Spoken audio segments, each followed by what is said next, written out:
Good morning mga guys. Today is Friday. So ngayon makita natin si Rachel. Ang ginagawa ni Rachel. Nagluto siya ng biko. Dito sa baba nagluto. Yang pamaraan ginaganyan. Tingnan natin ano resulta. Waiting tayo sa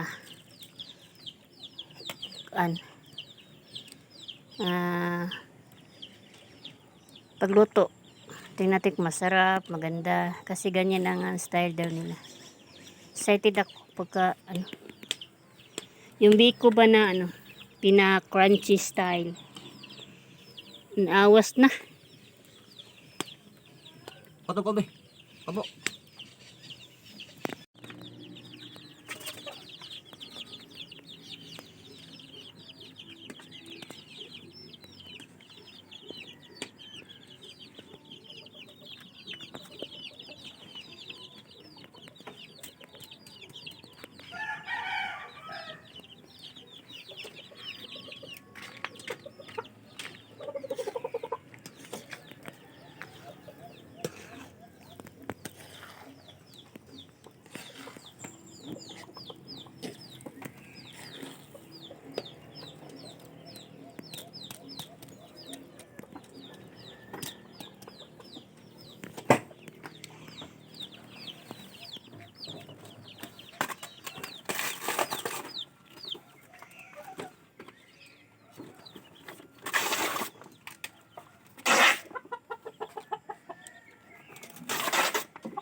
Tingnan natin mga guys ang bikong nilutong ni Rachel. Ano na nangyari? Napaig lagi na. Hala. Nasunog mo na bes.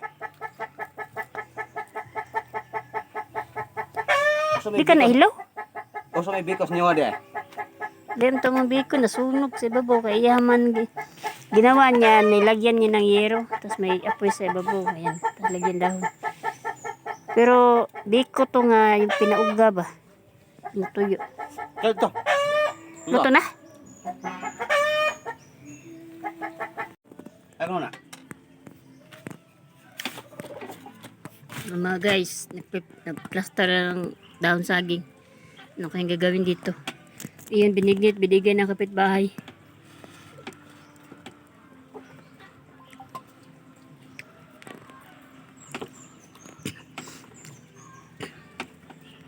At tuloy, naglisod na kagkuan. Pati yung kuan na. Dito yung sobrang tigas ba? Kaya pinatuyo talaga na biko ba? Yung hindi siya lata. Yung crunchy. Yung pag kinain mo kagumkum. Yun ang gusto niya. Tatangan ako itom sa dahon. Bali na. Ano na, bali na.